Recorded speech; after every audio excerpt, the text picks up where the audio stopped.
Hello everyone, this is Dragon, and welcome back to another episode of Fire Emblem Heroes.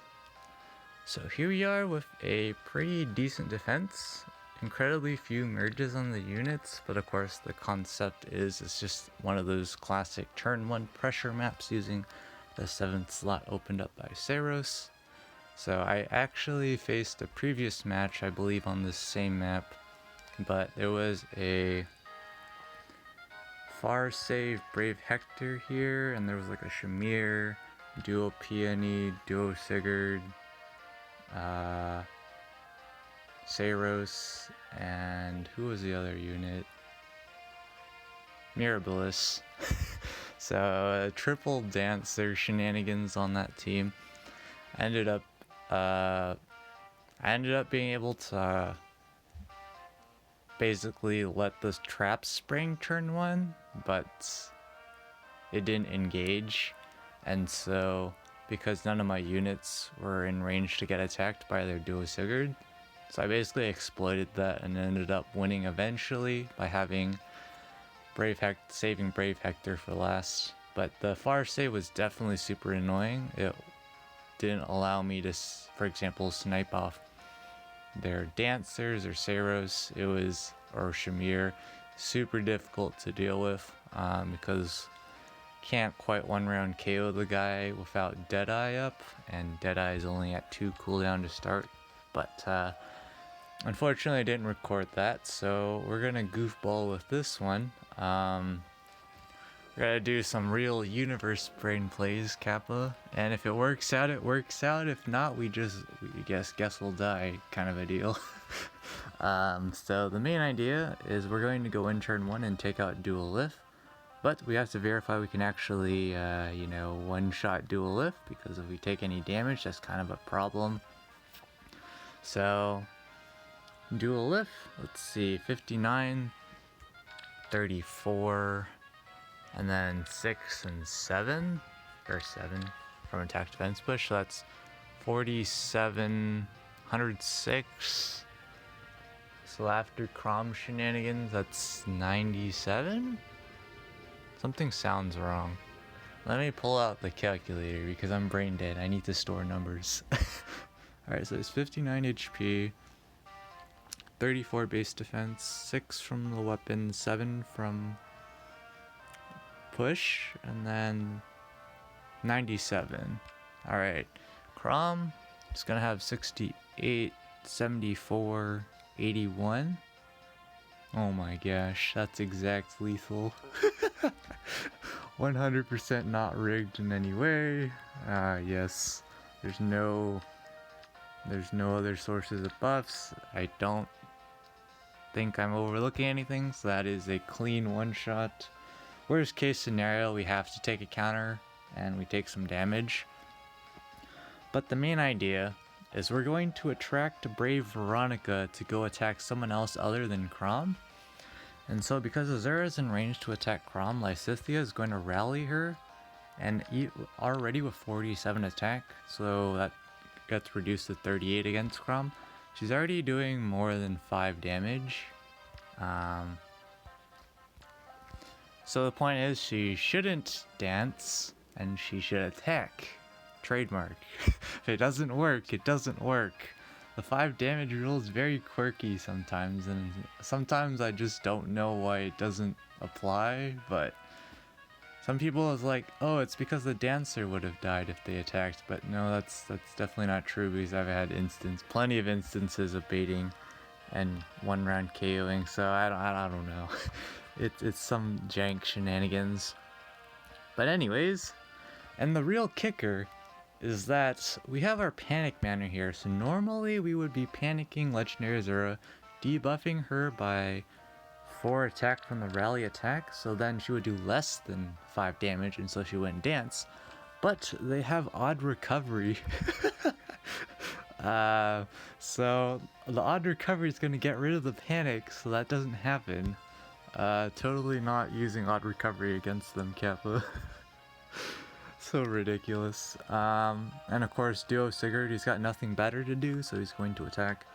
And Seiros, if Saros moves this way and Mirabilis dances and she kills Crom, so be it, but this is the best play I think we have, because the other play is we would have to hide 2 units here and 4 units here, spend our time breaking some of these structures, and then we would have to go in from this side, and Duosigurd would be sitting here at all times, so each turn we would have to reset to this position if we don't want to activate the shenanigans. So the only problem with that is I'm guaranteed to lose at least 1, but probably 2 units with that play, where we go in and attack, say, for example, Lysithea. If we take out Lysithea and Brave Veronica, as far as my AI shenanigans, no. I believe Dual Lift would attack first because he does the most damage, because they're all gonna die, and Saros can't immediately attack because we would leave Legendary Zero alive. So then it would be like either Duosigurd or Legendary Zero attacking, but either way, Saros is going to attack Legendary Crom, and there's no way he survives that. So, yeah. I don't think that would... We're going for the ultra gamble play, basically. So I think if we're going to do this, we should probably have all our units that are kind of like weakish to Saros, somewhere else, I guess, to put it lightly, somewhere else, because we're gonna put Naga and Reyson here. So the key here is we gotta have Brave Veronica within 2 spaces of Reyson, so he gets 52 speed.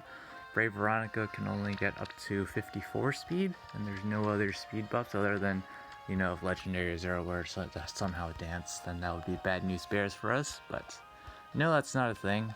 So Reyson can easily survive a hit from Brave Veronica. And Naga, so the important thing is there's going to be Sabotage Defense. So she's actually going to debuff Naga by 3 res, so that's 30 res. And Brave Veronica can double. So with 56 attack, you might think, oh, that's just death, 26 times 2. But the catch is there's Hone Attack 4 on Legendary Zero in our Panic Manner. And Odd Recovery does not heal the user. So, at least if I read this correctly, you know, it says only allies, so what could possibly go wrong, am I right? So the idea is that Brave Veronica has the option of attacking Crom, Naga, or Reyson, and she doesn't die and everyone else dies, so she's going to have priority to attack first. And so the idea is we want her to attack Naga, and so she's out of range to get danced by anyone. So then we should get the double potato, and Mirabilis can dance Lysithea or whatever, but it's not going to do it. Alright, Saros can't attack because Lysithea rallied, so Mirabilis has to dance. At least if I understand it correctly. If I don't, then so be it. But with that in mind, we pretty much just need to set up our units to engage after the shenanigans go down. And we need Brave Veronica to be somewhere around this area to buff Reyson here. So, let's do our calcs one more time. I don't think we really need to do our calcs here any further, because I think what we've done is sufficient. If it doesn't work out, it doesn't work out. That's just how it's going to be. But I think we probably just want... So if Brave Veronica is going to be here, we probably want our Brave Veronica to be there. I guess it doesn't matter too much. Reyson's kind of in the way, that's the thing. So maybe we have Altina in range to reposition Reyson? I don't know, we'll figure it out when we get there. First things first is we obviously gotta break this. We gotta dance here. Pick up the exact lethal as we calced out. Alright. I mean, if I overlooked Naga surviving and whatchamacallit, Veronica actually kills, so be it. We lose a unit, not the end of the world. We just gotta be careful to not smite here. So I think we should be fine to... I'm thinking we probably just want to do something like this. And then something like this, maybe? Sure? With the idea of we would reposition Reyson, so then we can have like Regan pick up the kill on Brave Veronica. I don't know. We're goofing around clearly. So this is either guess we'll die or guess we'll win. My favorite kind of play in Ether raids. So we're gonna hit end turn here and see what happens. So theoretically we should see a rally first, and Veronica, oh, she attacks Reyson, it's over. Rip. Why'd she attack Reyson, I wonder? Wasn't she doing more damage to Naga? That's very confusing to me. But we get everything else we were asking for. So now it begs the question, why did Brave Veronica attack Reyson when she can straight up double Naga? Like, Naga had 42 speed. There was no speed tech. 45. And Veronica had 54 speed. So why didn't she attack Naga? We will leave that as an exercise for the reader, Kappa. I don't actually know why. That's kind of why I'm saying that. So I'm thinking here we gotta... I don't think our Veronica can double this Veronica. So we gotta do something like that. How are we gonna take out Saros here? I guess we don't immediately take out Saros. We save our Deadeye. Yeah, that seems fine. Yeah, that seems fine. We just save our Deadeye. Lysithea will rally, and then we just have to be quick about grabbing the ether structures before she swarms us. So we can do this. And then something like this, for example. And then we got our repo. And we can break this. And we can have Chrom break that, because why not? So Lysithea will rally here. So we're gonna probably make it out alive here with whatchamacallit, with only minus 10 lift loss, which is not the end of the world. We'll take it. I guess we didn't need Deadeye, but to pick up that kill. Lysithea is probably going this way actually, so we have made probably a tragic mistake. Chrom's and Wings in mercy range though, so we can do some jank antics to get places. Oh, she's actually going for Reyson. Okay, I see how it is.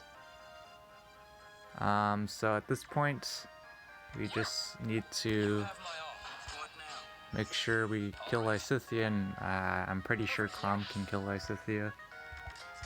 So there we go. So we ended up losing a unit there, but yeah, that's actually puzzling to me. That means the tiebreaker did not come down to damage ratio, if I'm understanding that correctly, because she was definitely doing more damage to Naga. She's almost straight up killing Naga there. So did I miss like Naga avoiding the double somehow? It was like in that position, Brave Veronica also has ally support for race. I don't know if I forget if ally support counts towards targeting. I think it does. I think that might be for movement targeting or something. But yeah, I guess the 10 lift didn't matter in this case, because we ended up we did lose on defense, so I guess it didn't matter there. But yeah, that's it's, I always say norepinephrine because there's like what is it, epinephrine or something? Is it a hormone? I forget. It's something. I forget off the top of my head because I'm so brain dead right now. But yeah, we'll watch this one for fun. We have our new meme laid out, and yeah, this should be an easy win. It doesn't take very much to see what could possibly go wrong, because this entire layout is a meme. It doesn't really take up that much space, and because of where Duma is positioned, is really easy access for a ranged unit to get set up, and they don't even need to do that. So they go in for the smite play. That's kind of interesting, but they can just leave, yeah. So they're just testing out the bolt trap, seeing which one is real, I guess. I'm not sure why that would be necessary, but I guess it makes sense. Just gives you more intel, and you can afford to do it with this kind of team, with the Change Fate, Regan with Kanto, double Dancers, and Cav, another Cav range and dual lift. Probably gonna just trap Chrom in there. Yeah, this is just very solid. Nothing to complain about here. This is one flaw of the defense design. Like, this is why this best statue here is really bad, because it allows people to do that kind of play. Of course, they could have gone absolute chaos and just destroy the my entire team and just leave Legendary Chrom alive. But yeah, it's not necessary. So they're gonna go pick up the ether structure and pick up a kill there, and just happen to get the one shot. But yeah, just solid play. They're a pretty good player from my experience getting matched into them and stuff. So nothing too surprising there. But yeah, with that, we're chugging along. So at this point, I believe to make tier 30, because what is it? There's 2 more resets of matches, so we've already clinched our final 3 matches of the season, aka 150 ether to clinch our last 3 matches. So don't even need to pick up the ether structures if we don't need to, if it's a inconvenience. But with our plus 198 lift, if we score, let's just say we sack a unit every match, just for hypothetical, because I feel like in the higher tiers we're gonna definitely have to do that. It's an extra 564 lift, so what is that? Like 21,000 something. I'm not carrying numbers in my head correctly, but the point is, if we lose, how many more times on defense? It was 35 minutes ago, so yeah, I think we can lose up to 2 or 3 more times on defense. So if we lose like 50 lift, I'm pretty sure we're only gonna get 2 more at most that will cause us to lose lift. So if we lose 100, we can still make tier 38, but we have to be pretty solid on offense, which we'll see what happens. But until then, that's gonna be it for this episode. Thanks for watching. As always, this is Ether Dragon, and hope to see you all next time. Bye.